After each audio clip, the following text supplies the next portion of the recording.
Halo, selamat malam pemirsa. Senang sekali saya Vivilia dapat kembali menjumpai Anda dalam acara kesayangan Anda tentunya. Apalagi kalau bukan di acara Biang Lala Sastra, bersastra kita bahagia. Pemirsa, mendongeng pada era modernitas saat ini tentu saja hampir atau bahkan tidak pernah dilakukan orang tua kepada anaknya. Padahal dengan mendongeng, orang tua bisa mengajarkan nilai-nilai karakter kepada anaknya. Nah pemirsa, untuk tema bahasan kita pada malam ini adalah kita akan membahas mengenai mendongeng sebagai media penanaman nilai-nilai karakter. Dan saat ini saya tidak sendiri, saya sudah ditemani oleh dua narasumber kita pada malam ini. Yang ini ada Pak Teguh Wibowo SPD MPD, mantan Ketua MGM PSMA, dan juga saat ini beliau adalah guru bahasa dan sastra Jawa, bahasa dan sastra Indonesia di SMA Negeri 2 Semarang. Oke, kita sapa dulu. Selamat malam Pak Teguh. Selamat malam Mbak. Oke, dan untuk narasumber kita yang kedua ada Pak Didi MS, sastrawan kita yang selalu menemani acara Biang Lala Sastra. Selamat malam Pak Didi. Selamat malam Vivi, selamat malam Vivi dan selamat malam penonton yang berbahagia di rumah. Oke, pemirsa, sebelum kita membahas tema bahasan kita pada malam hari ini, baiknya kita dengarkan dulu dongeng dari siswi SMA Negeri 2 Semarang, yakni Nurul Aini dengan cerita Kumbo Karno Gugur. Selamat menyaksikan.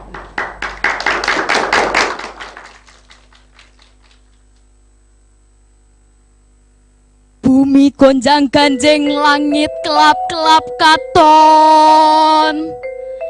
Ler kencanging alis risang mawe gandrung. Yayi Kumbakarna, negara Ngalengka iki didak-idak dening Prabu Rama lan Wadyabalane. Aku ratu ing Ngalengka, ndhawuhi sira madeg dadi senopati. Adangen Prabu Rama lan Wadyabalane, aja nganti negara Ngalengka iki lebur dadi awu amarga polahe Wadyabalane Prabu Rama. Adangen kanthi wutahing ludira kanggo njaga bumi pertiwi iki. Kula badhe nyariosaken Kumbakarna gugur. Kumbakarna bingung awit dheweke ngerti jalarane Prabu Rama Wijaya ngobrak-abrik negara Ngalengka. Iku amarga srakahe Prabu Dasamuka kang ngrebut garwane Prabu Rama, Dewi Sinta. Tumindake Prabu Dasamuka pancen ora bener, nanging Kumbakarna ngelingi menawa bumi Ngalengka, bumi wutah getihe lagi nandang sengsara amarga diobrak-abrik Wadyabalane Prabu Rama. Tuwuh tekate Kumbakarna kanggo mbela bangsa lan negara. Dewi Kiswani garwane Kumbakarna ora kuwawa ngempet tumete sing waspa nalika dipamiti lan diutus nyepakaken ageman werna putih. Yayi, pati urip iku ing astane kang akarya jagat. Kakang jejibahan ngrungkepi bumi pertiwi iki, negara Ngalengka kang wis menehi papan panguripan. Mula sanadyan kanthi ocating nyawa tetep dak belani kanthi wutahing ludira. Sawise ngrungokake garwane ngendikan, Dewi Kiswani tinarbuka atine lan nguntapake kanthi lega lila. Bala Wanara prajurite Prabu Rama kewalahan ngadepi Kumbakarna kang ngedap-edapi. Salah sawijining satriya kang aran Gunawan Wibisana marani Kumbakarna.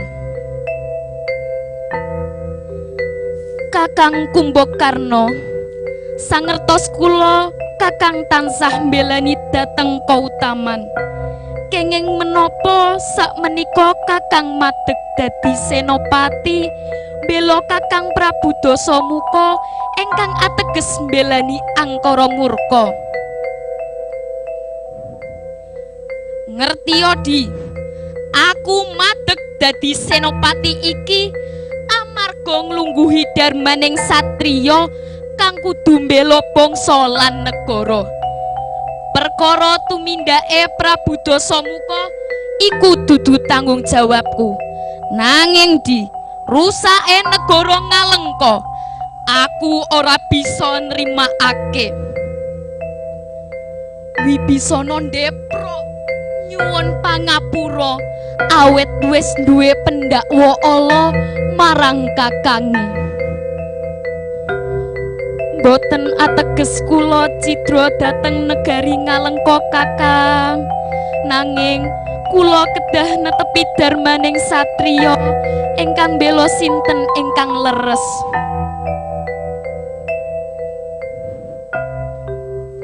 Jagat Dewa Bathara wis dadi garising jawata, kita kudu kaya ngene. Kowe ora luput Di, ora luput. Antepana darmamu kaya dene aku netepi darmaku. Wibisana nyawang kakange kanthi trenyuh, atur sembah nuli mungkur. Kumbakarna adep-adepan karo Prabu Rama. Durung kober senopati Ngalengka iku maju, kedisikan senjatane Prabu Rama nugel tangane banjur sikile. Sehingga senjatane Prabu Rama kepanah Gunawijaya ngrampungi kridane Kumbakarna. Kumbakarna gugur, Kumbakarna gugur, Kumbakarna gugur. Netepi kautamaning satriya kang bela bangsa lan negara. Cerita mau bisa dadi tuladane para kawula muda. Amarga kita urip lan ngadeg ing negara Indonesia, yen dudu awake dhewe sapa meneh. Pramila jiwa satriya Kumbakarna bisa dadi tuladane.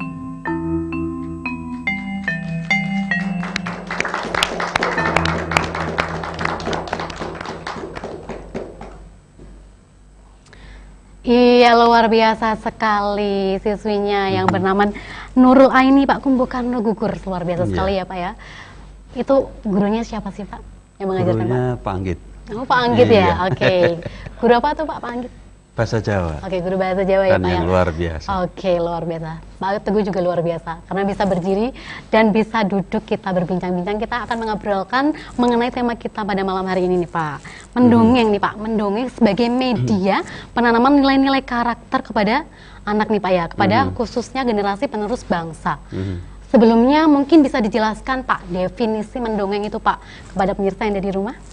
Ya, ada banyak definisi tentang dongeng yang terang bahwa dalam dongeng harus ada unsur cerita. Cerita itu sifatnya fantastis dan memiliki karakter atau memiliki nilai-nilai yang ada di dalam cerita itu. Oke. Lalu kita tanya kepada sastrawan kita, Pak Didi. Menurut Pak Didi nih Pak ya, bagaimana menurut pendapat Pak Didi melihat ada siswi yang amat sangat dengan piawai mendongeng Pak? Saya tadi justru kagumnya si Nurul tadi bisa menghafalkan naskah yang sekian panjang dalam bahasa Jawa lagi ya.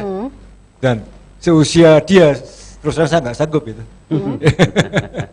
Ini yang hebat Nurulnya Pak gurunya nggak tahu. Dua-duanya mungkin ya Pak ya. Oke. Memang seperti Pak Teguh ya, saya bukan ahli bahasa ya, bukan ahli tentang sastra juga. Saya hanya belajar otodidak soal sastra dan bahasa. Jadi memang mendongeng. Kalau menurut saya mendongeng ya dongeng sudah bercerita ya. Dan itu memang sangat diperlukan untuk membangkitkan fantasi anak-anak ya. Nah, fantasi, kreativitas mereka dalam hal berbahasa tentunya. Ya, ya. Tetapi kan ada yang dirambah tidak hanya dalam hal bahasa saja. Oke. Itu banyak hal yang bisa didapat dari mendongeng. Apa saja Ada itu Pak? filsafat juga pasti ada. Ya. Oke. Kemudian ada pelajaran bahasa sendiri. Jadi anak-anak bisa belajar bahasa dengan benar. Kemudian juga bisa mengenal karakter masing-masing tokoh di dalam dongeng tersebut. Karakternya elek wape kan gitu ya, kasar halus. Nah itu yang bisa didapatkan dari mendongeng. Kalau kita mendongeng kepada anak-anak. Ya. Okay. Dulu saya mengapa waktu saya di Jakarta, saya sering dongeng kepada keponakan saya, tapi dengan anak sendiri malah tidak. Kenapa anak-anak mencari dongeng sendiri sudah sekarang ini? Oke. Tapi kan tetap harus diarahkan. Benar sekali. Entah itu dongeng lewat internet, lewat novel, lewat cerpen, tapi kita sebagai orang tetap harus mengarah. Oke, sebagai orang tua kita harus mengarahkan anak Betul, begitu ya Pak ya? Yeah. Oke. Nah, saya mau bertanya lagi kepada Pak Teguh nih Pak. Manfaat dari mendongeng itu apa sih Pak? Manfaat dari mendongeng selain kita penanaman nilai-nilai karakter, mungkin yang lain Pak? Ya, ada banyak saya kira dongeng itu ketika didongengkan kepada anak-anak, pertama anak-anak akan belajar kosakata. Oke. Itu sebabnya dulu orang tua mendongeng kepada anak-anaknya yang masih balita. Kita tahu bahwa masa balita adalah masa keemasan termasuk di dalam pemrolehan bahasa. Ketika anak itu mendengarkan dongeng, dia belajar mengenali kosakata. Dia mengenali lingkungannya melalui kata-kata itu, sehingga dia tidak terlepas dari lingkungannya. Akibatnya yang muncul adalah dia mengenal dirinya, dia mengenal lingkungannya, dia mengenal orang-orang yang ada di sekitarnya. Yang kedua, dongeng itu meskipun fantastis, tetapi ada logika yang merangkainya. Logika ini yang kemudian menjadikan anak menjadi cerdas. Cerdas itu bukan karena dia hafal rumus-rumus, bukan, tetapi karena seseorang mampu menghubungkan antara fakta satu dengan fakta yang lain sehingga terbangun sebuah sistem pengetahuan baru. Oke. Di dalam dongeng itu tercipta. Yang ketiga, ketika seseorang mendengarkan dongeng, dia belajar berimajinasi.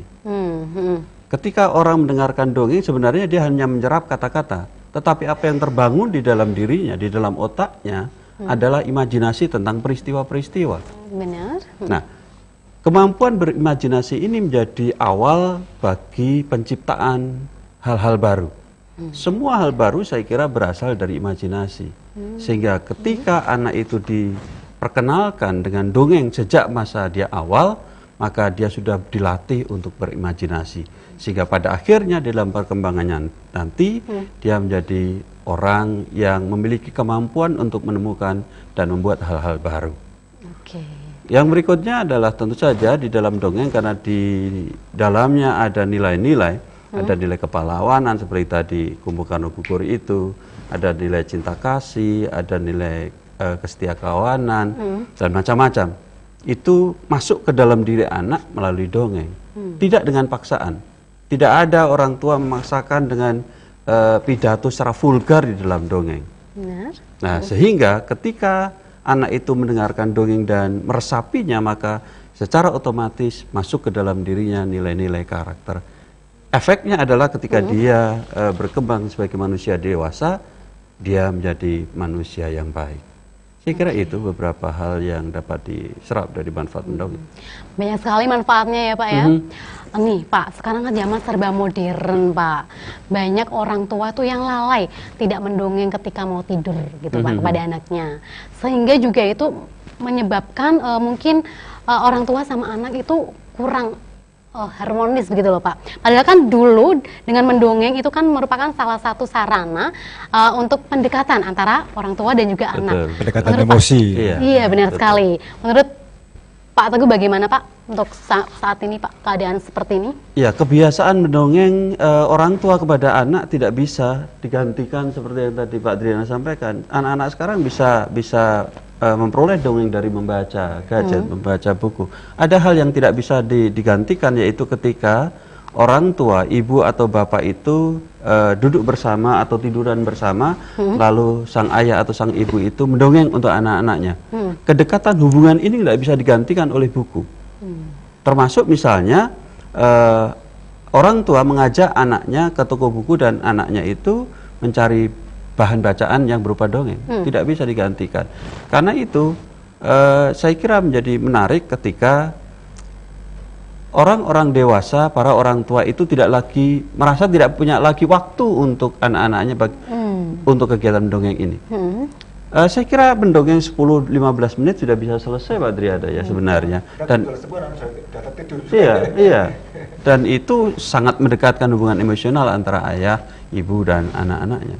Karena itu perlu sekali, saya kira setiap generasi, setiap anak sekolah itu diberi bekal untuk mampu mendongeng, sehingga kelak ketika dia dewasa menjadi orang tua, dia mampu mendongeng untuk anak-anaknya. Begitu. Lalu untuk tanggapannya untuk Pak Didi bagaimana Pak? Mengenai keadaan yang serba modern sehingga orang tua lalai mendongeng kepada anaknya, Pak, bagaimana Pak mungkin? Ya, segala sesuatu ada konsekuensinya, ya. Ada sisi baiknya, ada sisi buruknya. Tinggal bagaimana orang tua menyikapi dan mengarahkan anak-anaknya, ya. Kalau misalkan membeli buku, ya buku yang betul-betul bermanfaat, jangan-jangan buku asal buku yang nggak bermanfaat dibeli, dibaca, ya. Kemudian membuka gawai atau gadget, ya. Dan harus diarahkan juga, diarahkan, diawasi, sehingga yang dibuka betul-betul hal yang bermanfaat bagi pendidikan dan pertumbuhan mereka. Oke, kita jeda sejenak, kita break sejenak karena ada pariwara yang akan tayang setelah jeda berikut ini. Jadi pemirsa jangan kemana-mana, tetap di Biang Lala Sastra, bersastra kita bahagia.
Iya, senang sekali pemirsa Anda masih setia bersama kami dalam acara Biang Lala Sastra, bersastra kita bahagia.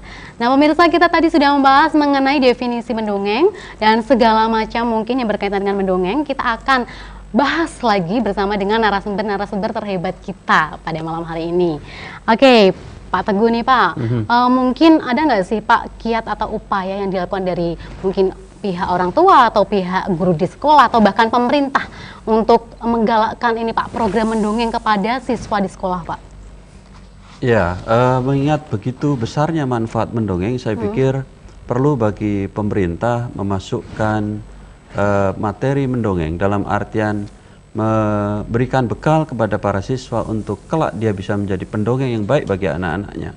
Maka perlu kiranya kurikulum bahasa, misalnya bahasa Indonesia atau termasuk bahasa Jawa itu memasukkan materi teknik mendongeng.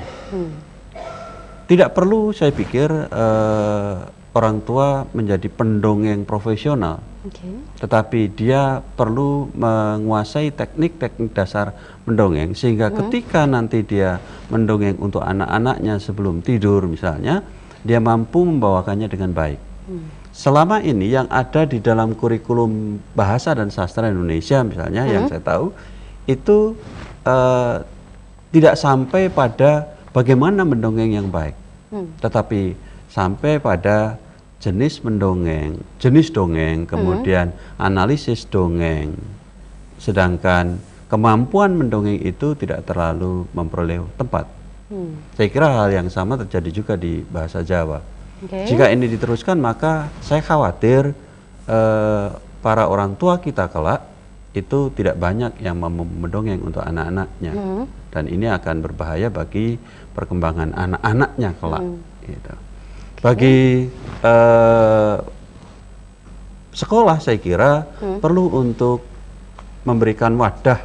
Kalau di sekolah-sekolah itu kan banyak yang mengadakan kegiatan baca puisi bersama gitu, Mbak Adriana ya. Sekarang memang kelihatannya semakin banyak. Ya.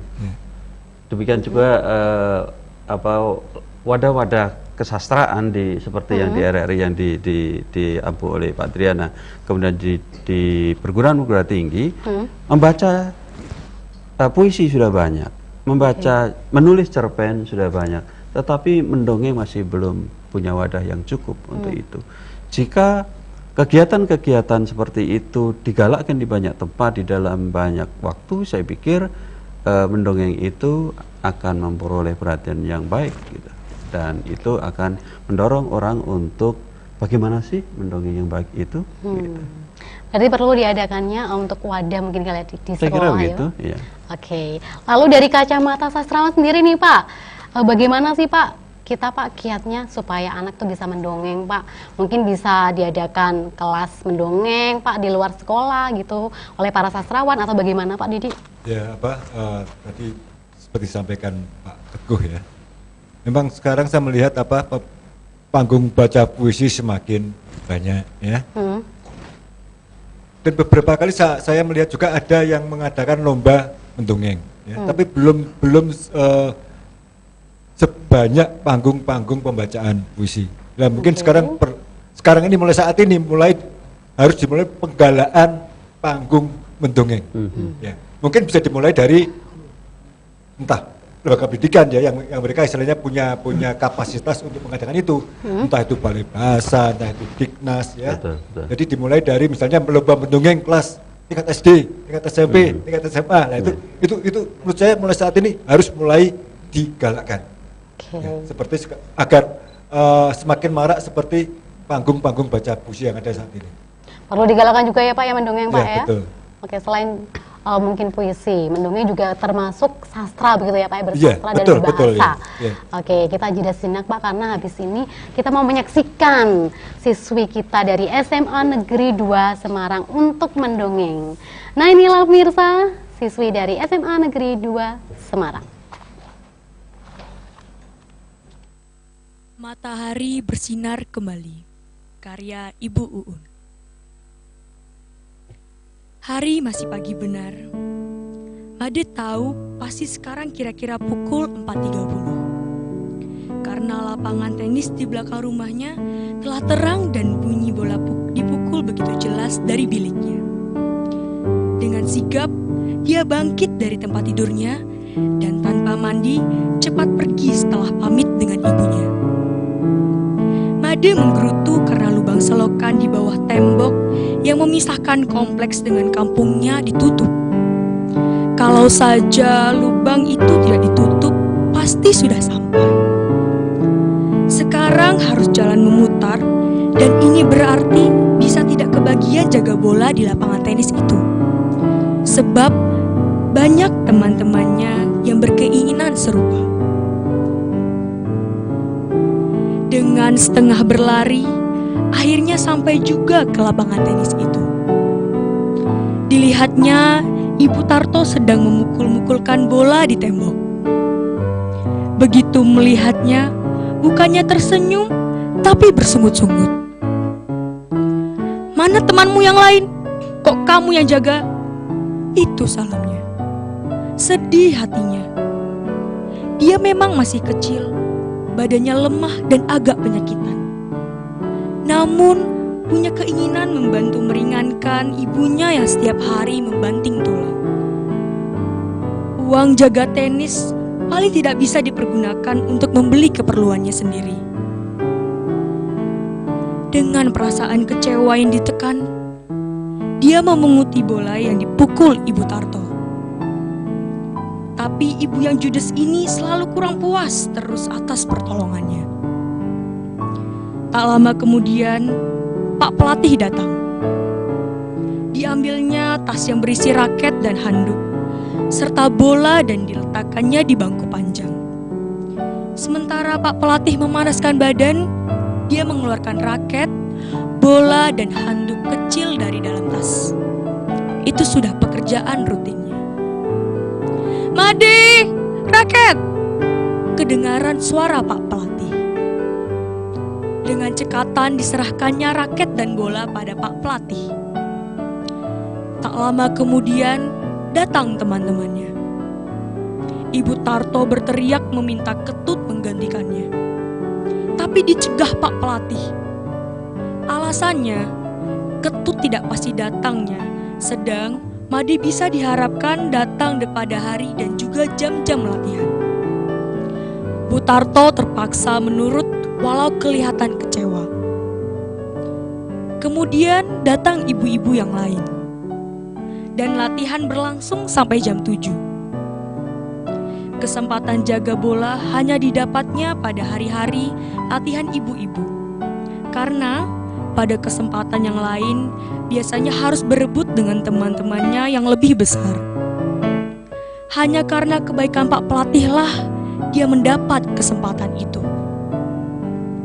Setelah menerima uang Rp450, Made pulang. Uang itu langsung diberikannya pada ibunya dan dia pergi ke sumur untuk mandi. Tanpa terasa, hari latihan ibu-ibu datang lagi. Cepat-cepat dia berlari ke lapangan dan siap menerima sumpah serapah dari Ibu Tarto. Sayang ibu cerewet ini berbeda dengan Ibu Soma. Entah mengapa Made begitu sayang pada ibu ini, yang baru belajar beberapa bulan.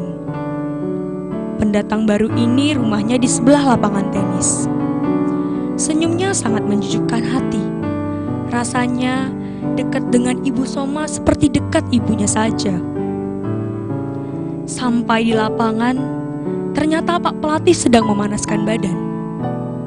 Dengan segera, seperti biasanya dia keluarkannya raket dan handuk kecil dari tas Pak Pelatih dan memberikannya pada Pak Pelatih. Setelah menerima uang jaga Rp450, Made bergegas pulang, namun di pekarangan, Putu kakaknya telah mencegatnya. "Berikan uang itu kepadaku!" perintahnya. Made kaget. Mengapa Beli Putu belum berangkat sekolah? Pikirnya. Pasti bolos lagi. Dia mencoba untuk mempertahankan uangnya, namun didorong dengan keras oleh kakaknya dan dia terjerembab. Dagunya perih kena batu dan uang itu diambil Putu dari tangannya. "Awas kalau bilang meme!" kakaknya mengancam. Dengan kesakitan, Made bangun dan cepat masuk ke rumah. Ibunya seperti biasa sedang sibuk di dapur. Sambil membersihkan badannya itu, dia berpikir, aneh sekali Beli Putu ini. Mengapa abangnya itu begitu membencinya? Di mana ada kesempatan, pasti Beli Putu memukulnya.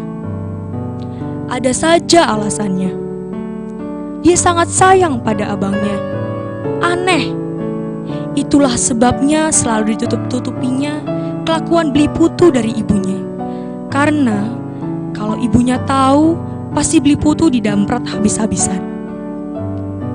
Begitu keluar dari kamar mandi, dilihatnya ibunya sedang memintas ke ruang tengah.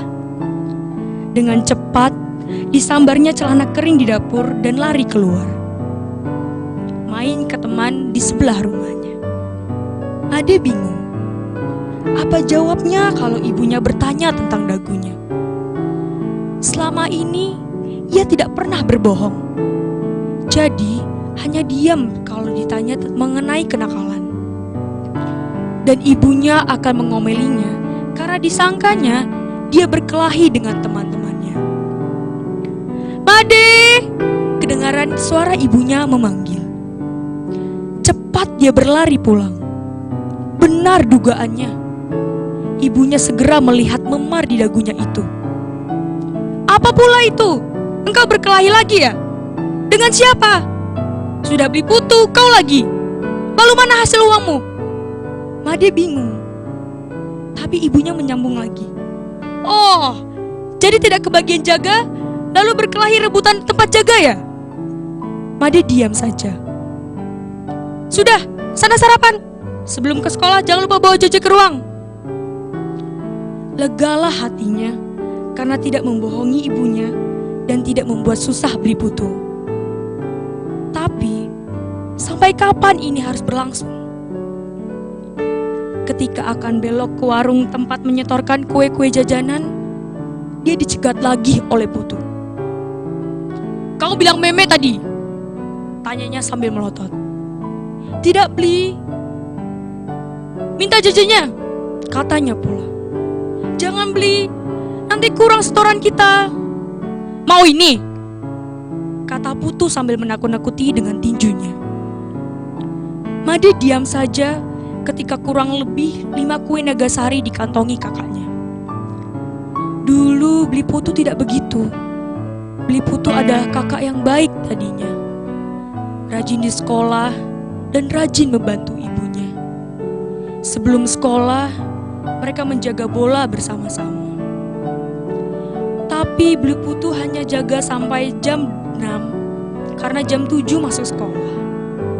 Uang perolehan mereka tidak diberikan pada ibu mereka, walaupun Meme tidak pernah mengharapkan uang itu.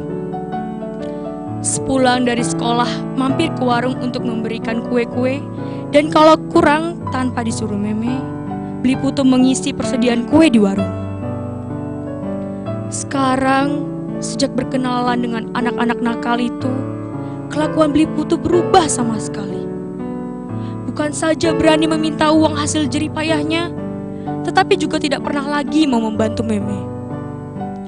Sambil berangkat ke sekolah, pikirannya masih terus-menerus pada abangnya. Sekarang, pikirnya, Beli Putu malah sudah berani bolos sekolah, padahal sudah hampir ujian. Kalau saja tidak ada anak-anak yang nakal itu, pasti Beli Putu tidak begitu, keluhnya.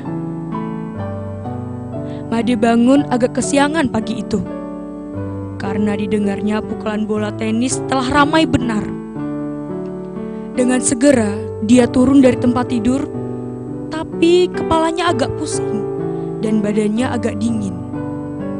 Tanpa pamit lagi, dia menghambur ke jalan, berlari ke lapangan tenis. Ketika sampai, dilihatnya Beli Putu sudah menjaga bola. Tidak biasanya dia begitu. Walau kepalanya masih pusing dan nafasnya terengah-engah, Made merasa senang melihat abangnya di situ. Beli Putu biasanya cuma sampai jam 6, lalu diserahkannya padanya. Made duduk di bangku panjang, kepalanya bertambah pusing dan badannya agak menggigil.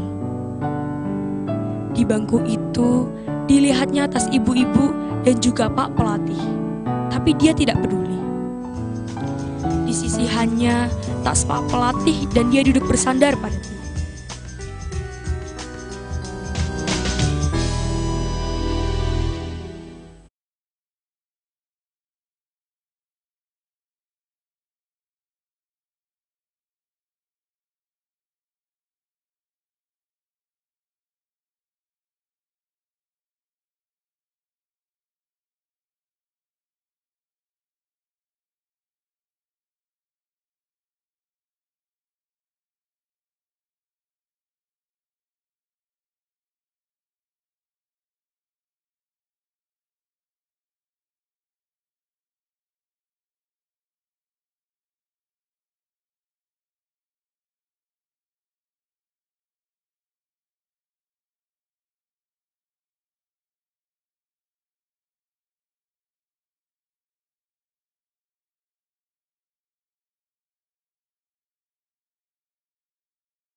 kesayangan Anda tentunya Biang Lala Sastra, bersastra kita bahagia.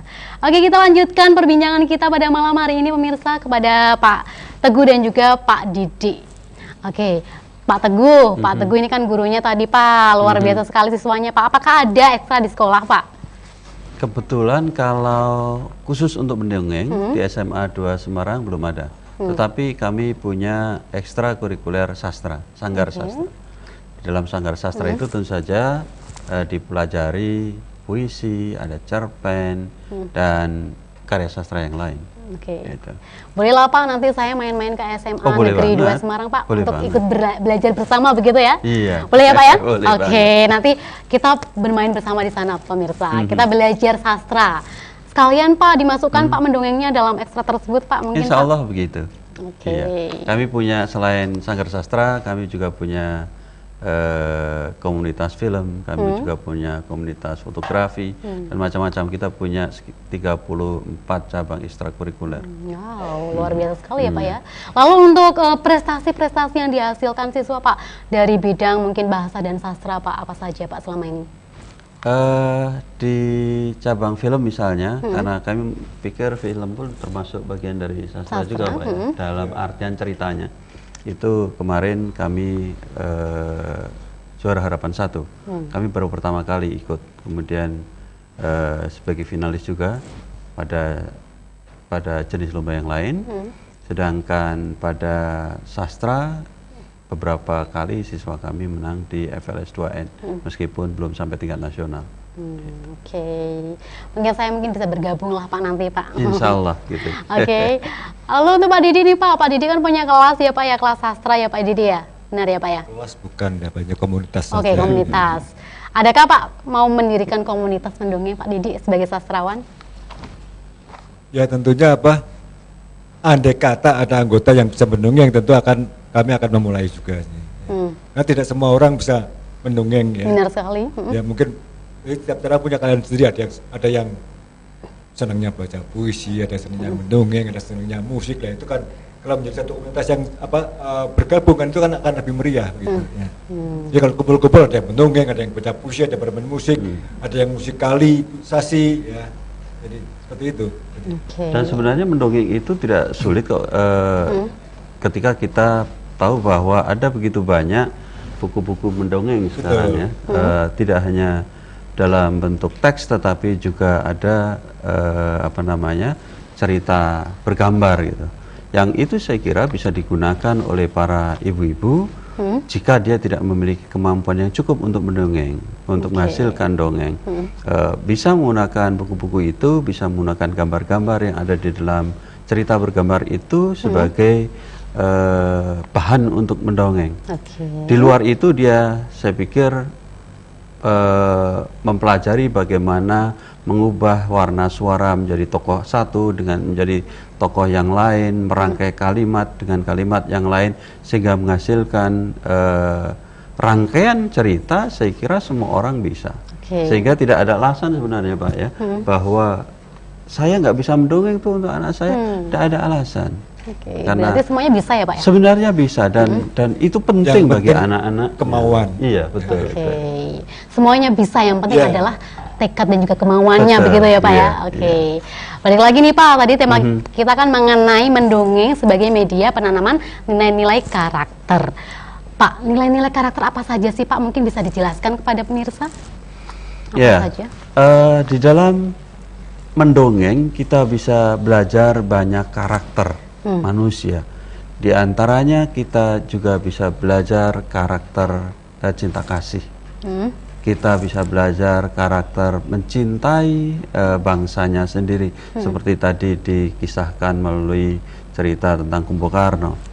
Kita juga tahu dan sangat hafal, saya kira semua orang, kisah Malin Kundang, penghormatan terhadap orang tua, penghargaan terhadap orang tua.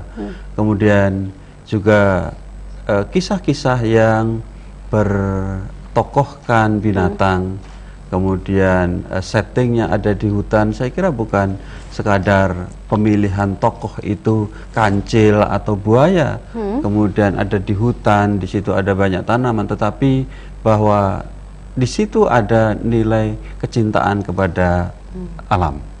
Oke. Kemudian juga kisah si miskin misalnya, yang itu mengajarkan bagaimana orang harus berusaha di dalam hidupnya untuk mencapai cita-citanya.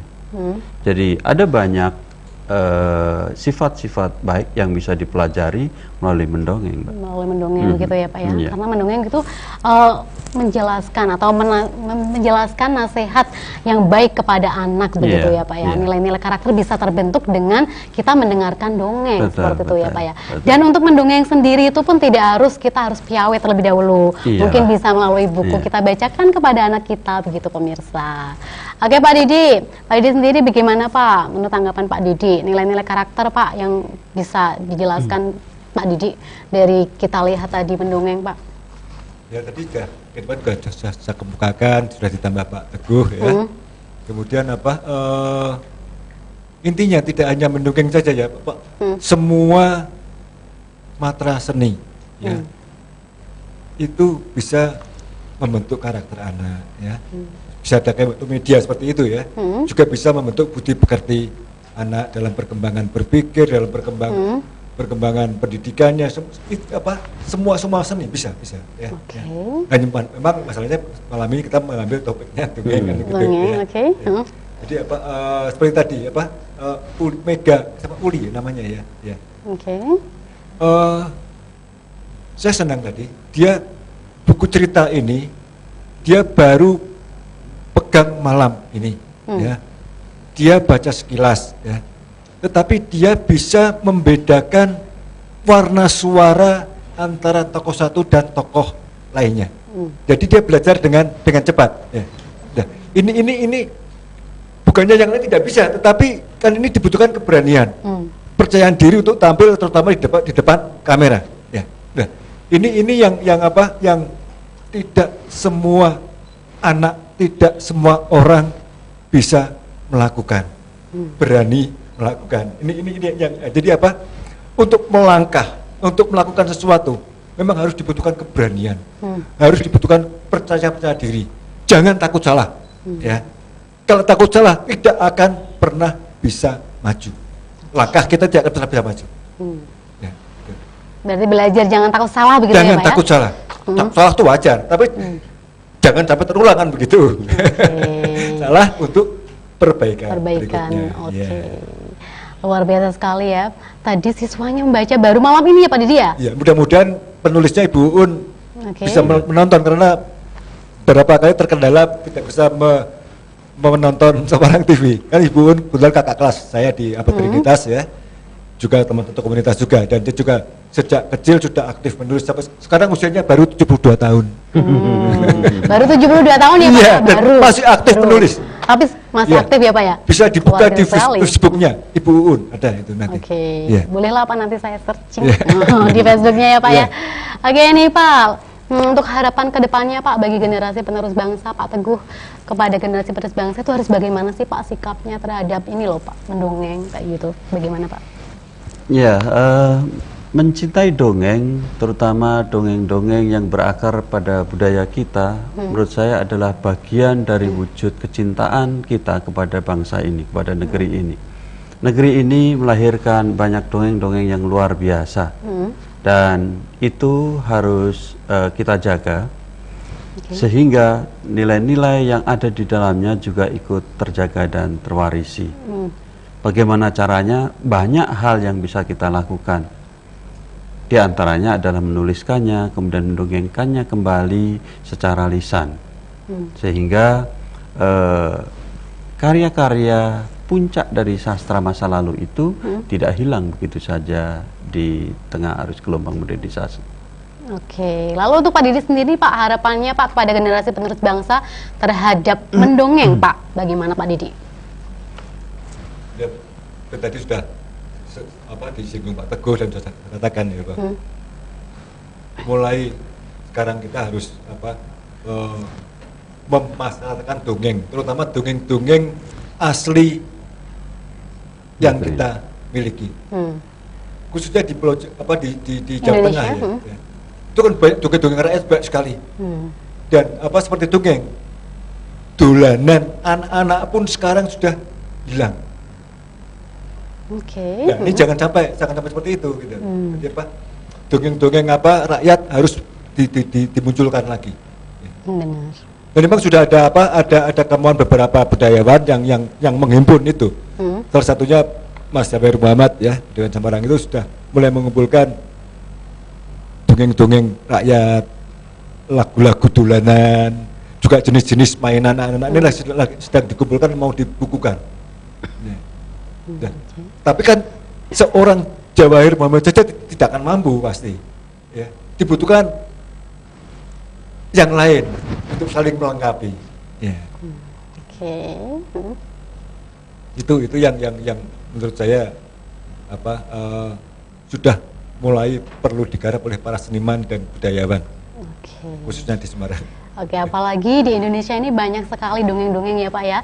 Dongeng-dongeng Nusantara yang bisa diajarkan kepada anak, amanat dan pesannya. Oke Pak, sayang sekali waktu kita sudah berakhir sampai di sini. Terima kasih atas kesempatannya dan juga ilmunya. Terima kasih Pak Teguh. Sama-sama Mbak. Terima kasih Pak Didi, sastrawan kita. Oke. Nah pemirsa, tidak terasa sekali, sudah hampir 1 jam kita menemani Anda dalam acara Biang Lala Sastra. Dan sebelum acara kita tutup, mari kita dengarkan Pandu Mulia. Dan jangan lupa saksikan terus Biang Lala Sastra, bersastra kita bahagia. Selamat malam dan sampai jumpa.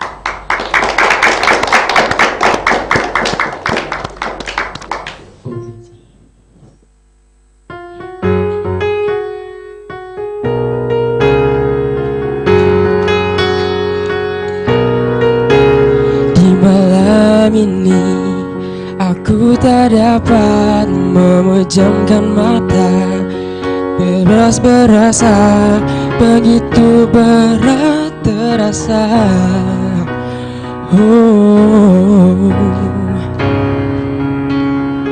Ku ingin satu cerita mengantarku tidur, agar terlelap ceritakan dongengku satu.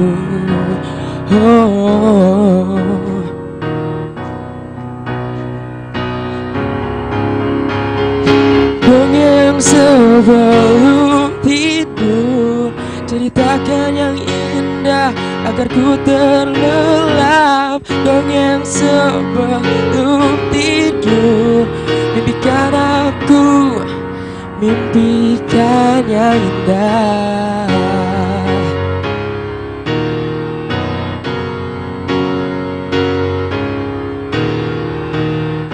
Gelisah tak menentu, terbang melayang, di benakku hanya dia, kelak terasa.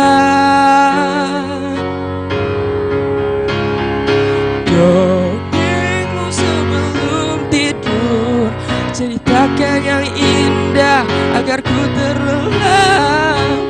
Dongengmu sebelum tidur, mimpikan aku, mimpikan yang indah.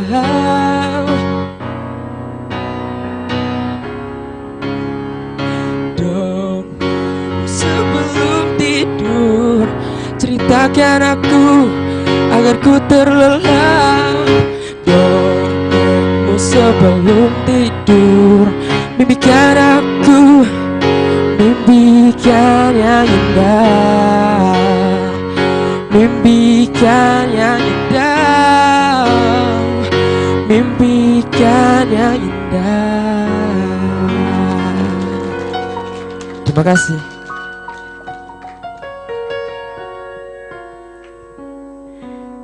Cek.